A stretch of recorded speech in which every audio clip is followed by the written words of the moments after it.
From the Russ Center for Media in downtown Cape Girardeau, welcome to Focus on Southeast, a program on issues, events, and people impacting the campus of Southeast Missouri State University. I'm Dan Woods with KRCU Public Radio.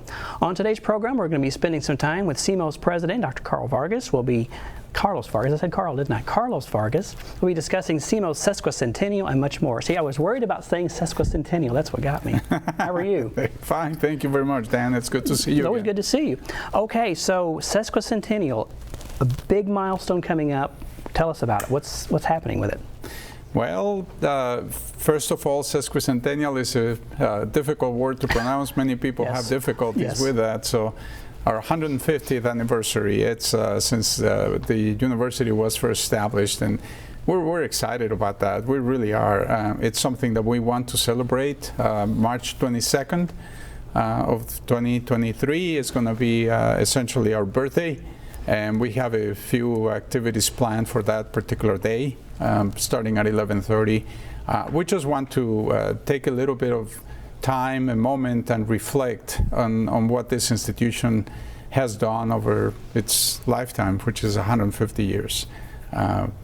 Great successes. We started with being a very small institution with a few faculty members, I believe something like 57 students or so, and now we have about 10,000, and we have a staff and faculty contingent of about 1,000 people.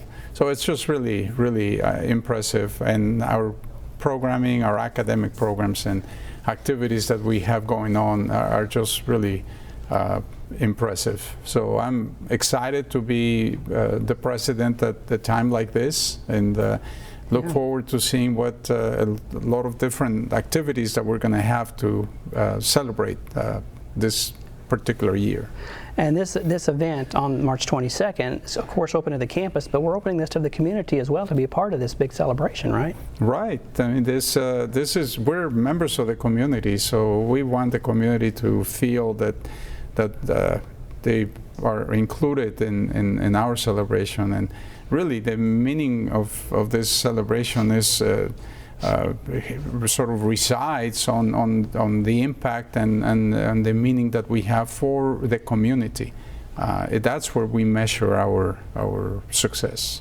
And so the celebration is going to go on for the whole year and going to culminate on a very special date. Yes, we planned it. We decided that we wanted to have an eclipse take place that day, so we programmed it. So April the 8th, we're going to have an eclipse. Happens to be one where Cape Girardeau is going to be in the path of totality for the eclipse. I think we're going to be in total darkness for about over 4 minutes or so, and it's going to be even more so than in 2017 when we had the previous eclipse. So we thought it would be a great event to use as a final celebration of the year of celebrations that we're going to have for the university. And so there'll be things throughout the entire year too, and I guess there'll be more information about that as it comes along on the website with all the different things that are listed. So it's a big event. 150 years is something to celebrate for sure, right? Absolutely. I think as I said at the beginning, I think it's important to take some time and reflect on what this institution has done and what it can do in the future. And talk to the students and the faculty who are here and the staff and you know, reflect on what it means for this community, for the state of Missouri as in general, and what this institution being here represents. And I think it's really impressive when you look at the accomplishments that we've had in academics and you know, on the lifetime of the community and even athletics. You know, we've been extremely successful in this last 10 years or so, and so I think that all contributes to highlight the importance that this institution has for the community. Well, you think about it, 90,000 students have graduated over these 150 years, and think of all the things that those students have done and all the successful careers that have been made and all the fields they've impacted. It's almost too much to imagine, right? It's a lot. Yes, and I think that's why it's exciting that part of the celebration involves actually interviewing a number of individuals who have been here for a long time, and alumni and former faculty and staff, with them talking a little bit about what it means for them to celebrate this particular milestone. It puts our success in context, and it highlights how powerful this lifetime has been for the community, for the state of Missouri. Yes. And you've been here since 2015, and I know you always talk a lot about creating lifelong learners and people who are problem solvers, and so the graduates who leave are going into a business and able to solve a problem. That's what makes the difference, right? Yes, that's what makes a difference. That's where we measure our success. Are we able to help students, boys and girls, male and female, go out there and really make a difference in the world, and really represent this region with pride and accomplishment? Is what we need to always be focusing on, to make sure that we are able to produce individuals that are going to contribute to the economic development of not only the region, the state, the nation in general. Let's talk a little bit about part of that success has been programs, and some of the programs that are offered. The Apple Distinguished School Award, that's something it's a very impressive designation to have, that our education students are able to take part in, right? Right. We have been recognized in this last few years, and recognitions have come over decades to the university, but in the last few years we've been recognized by being an Apple Distinguished School. We have now Yamaha has also identified us a very unique institution. In cybersecurity, we have recognition by the Department of Homeland Security, the National Security Agency. We have many programs where we have made a mark at the national level, international level too, and that's something to be proud of, absolutely. And I know you're always looking at ways the university can meet the needs of the employers, looking for programs that will meet the needs. The pilot program comes to mind. We know there's going to be a pilot shortage, maybe our started coming soon, but that's one of those areas where we looked and said, okay, we need to be here, and I guess we'll continue to do that for the next 150 years. Absolutely. As I say sometimes, we have to follow very often, but sometimes we have to lead. And I think lead is what we have been doing academically in a very meaningful way in the last few years. This our program, the professional pilot program is one of them. We are about to present to the board a new program on aviation management, and we're looking at other programs that are going to be equally interesting and relevant for students these days. Technology is advancing in a very, very significant way. There's Thomas Friedman talks about living in the age of accelerations. The speed that we are moving with is actually increasing. And technological developments come in faster and faster and faster, and so we need to adapt to them, and we need to figure out as a society how we handle those new technologies. Social media is an example of a technology that now is we have to, as a society, react to it, and how do we handle and how do we manage that? So all in all, what we need to continue to be is innovative. We need to develop programs in the university that are actually of interest and that are addressing the needs and the expectations of our students and the community around us. Is it hard to get it? Is it hard to know where to be in 2 years, 3 years? I mean, how do you sort of look ahead? Do you talk to other institutions? How do you sort of find that place? We look at what's happening in the world. We continue to look at the news. We look at what the business sector is doing, what the industrial sector is doing, and really we sit down in the academic side of the house. They sit down and they figure out where are we going and what does it make sense for us to do. again, thinking that we need to be innovative, not just follow what somebody else has done, but what is it that we can do? How can we integrate? How can we look at the intersection of different disciplines and try to think of what is going to come out of it and put together programs that are going to be preparing people to deal with those new interdisciplinary sort of disciplines that are coming out. Has it changed a lot in your years in higher education? Did it used to be that there was always just sort of the standard boilerplate things that always happened, and you really can't do it the way you always used to do it because of how technology is advancing and changing so quickly? Has it changed the mix? I think it has. I think, I mean, when you think about the fact that one of the very prominent fields of study these days is cybersecurity, it just lets you see that, 40, 50 years ago, that was not something that you worried much about. These days, industries, businesses, nations are attacked in ways that are almost invisible.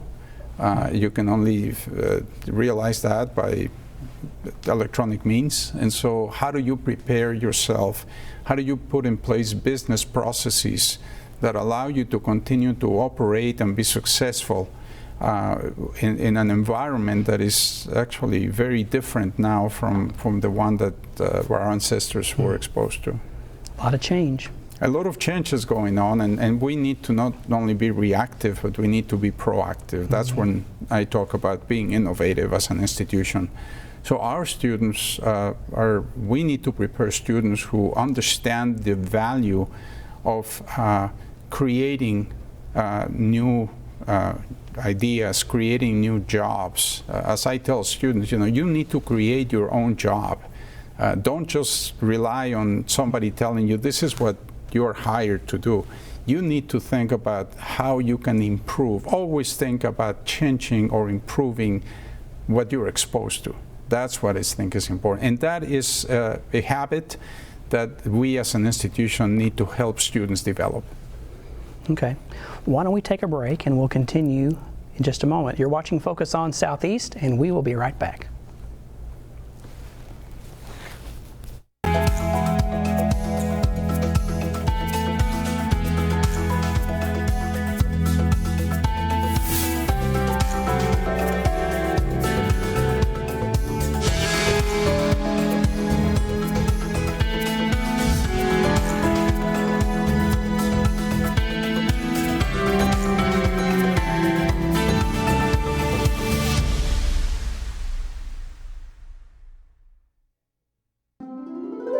What is Southeast Missouri? Let's try this again. You are Southeast Missouri. You make Southeast Missouri what it is. And Southeast Missouri is who we are. It's in our name. It's in our past. And with you, it's our future. Welcome home. Welcome back to Focus on Southeast. We're spending some time today with SEMO's president, Dr. Carlos Vargas. So I want to pick up where we left off. So when you're looking ahead to see what programs do we need to be offering in 2, 3, 4 years, what if we look ahead and get this all planned, but then it doesn't work out, or that field just doesn't pan out like we thought? What happens then? Okay, so your question sort of makes me think of a conversation that I had with the owner of a company a few years ago, a plastics company. And he said to me one time, Carlos, sometimes I call the university, not Southeast, of course, I call the university with a question and they form a committee. And I said, what do you mean? He says, yeah, they just always want to have a committee because they feel that they have to do a very thorough analysis of every problem, and they want to analyze it from every single angle, and in so doing, sometimes they just don't have time to give me an answer. He says, in my company, when we are trying to decide what to do in the future, we get in a room with a few people. We look at the information we have, and most of the times it's incomplete, right? But we look at the information we have and we make a decision and we say, this is the direction we need to go in. We come out of the room and we implement it. If it doesn't work, we go back into the room and we change it.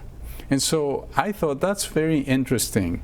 Sometimes we take too long to make a decision because we want to get it right. And there is the other side of that, is that sometimes by doing that, you never really get to the point of making a decision. So what you need to do oftentimes is get in a room, make a decision, get in, with some people, and then come out and implement it. And if it doesn't work, you change it.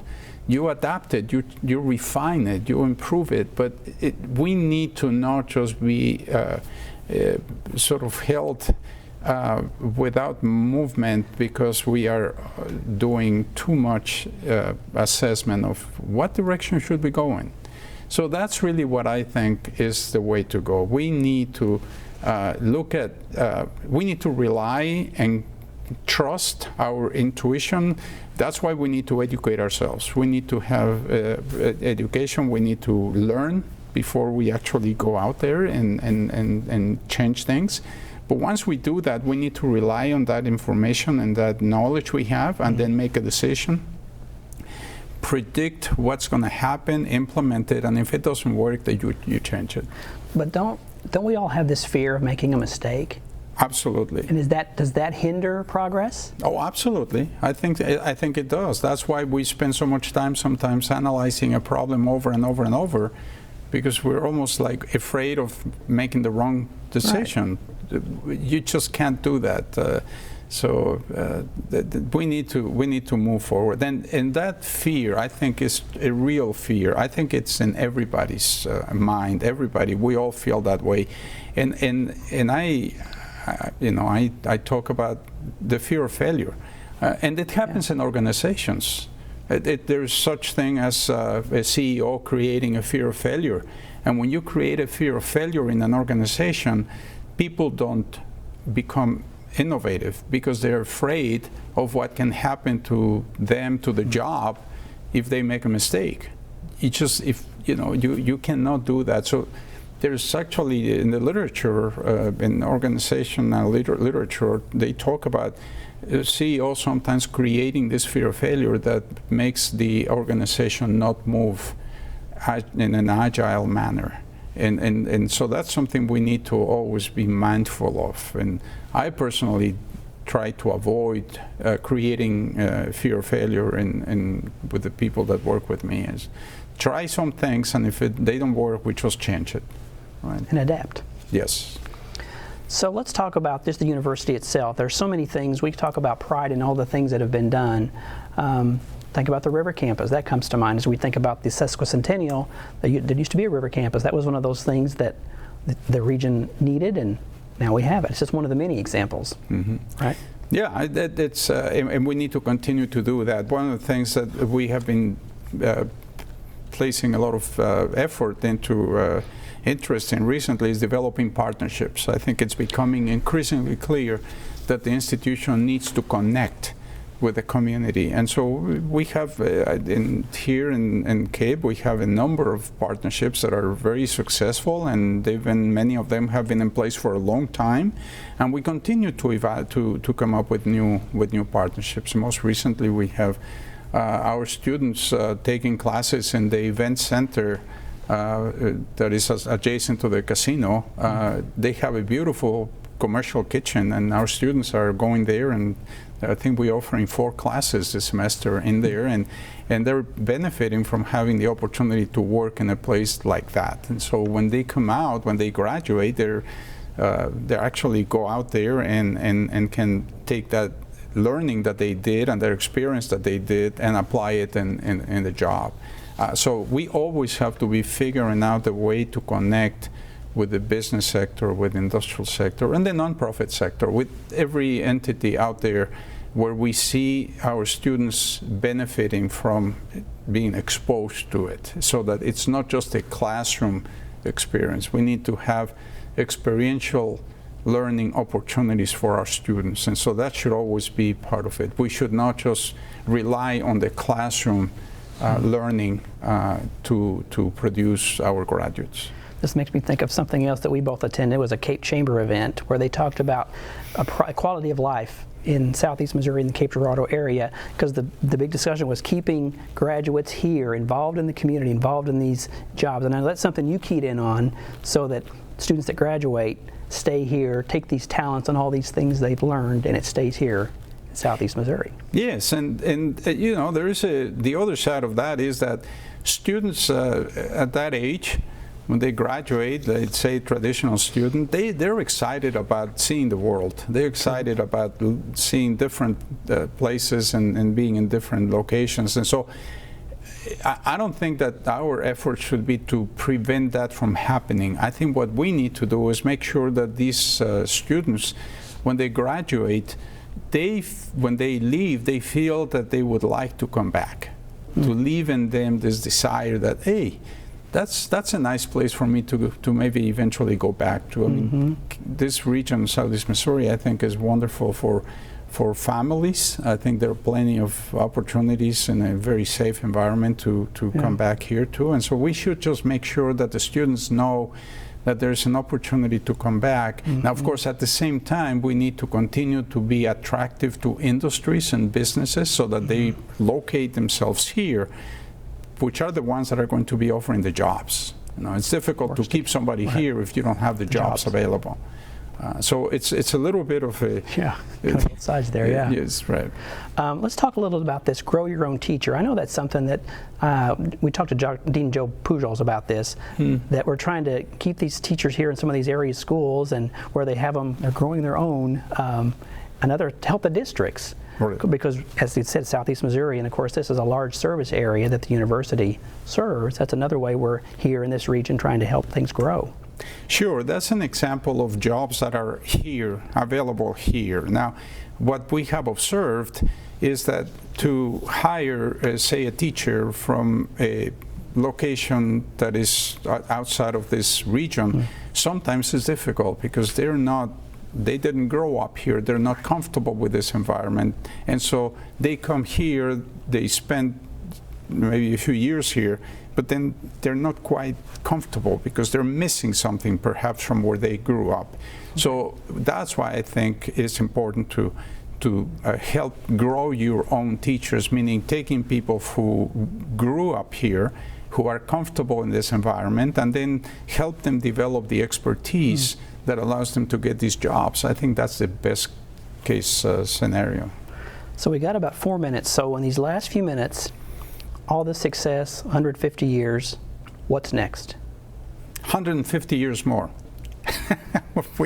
So we're going to continue to be innovative. We need to redouble our efforts to make sure that we continue to be relevant for this region, for in general, to offer our students access to opportunities that they don't have to go very far away from here to get to. I mean, we have international students at the university that come from thousands and thousands of miles away. So I sometimes say to people locally, not because we are close are we any less valuable and less interesting than other institutions. So there are many students who come here from very far away because of what we bring to the table, because of the opportunities that are here. So I think what's important is to continue to provide our students here with experiences that really prepare them to be competitive and to go out in, whether it's in a job, whether it's establishing their own business, which is increasingly very critical, very important, or continuing with advanced education in some other location. I think we need to prepare them to be competitive and successful in their personal and professional lives. And continue with hands-on, real-world experience. So the pilot program, one of the things that amazes me about that is the students get up in the air the first semester, I think I understand it. So it's not one of those things where you have to read about it and for a semester or two before you get to fly. It's a pretty quick transition. Yeah, that's one of the criticisms sometimes that universities have, which is students feel like they get to the first year or so and they take many general education courses and all that, but they're really interested in, say, accounting or chemistry or so, and it takes a long time before they get there. So those are things that are learning experiences for us as an institution. How do we keep the students engaged once they get here to make them feel that they're advancing in their knowledge of the fields that they are interested in? At the same time, general education is a very important sort of curriculum, because it gives the students that it allows their education to be rounded. So that it's not just a single discipline that become experts at, but it's really a rounded education that allows them to interact with others, to communicate, to be able to interact with other individuals, to work in teams. All those are skills that are required in the business world, and so we cannot ignore that.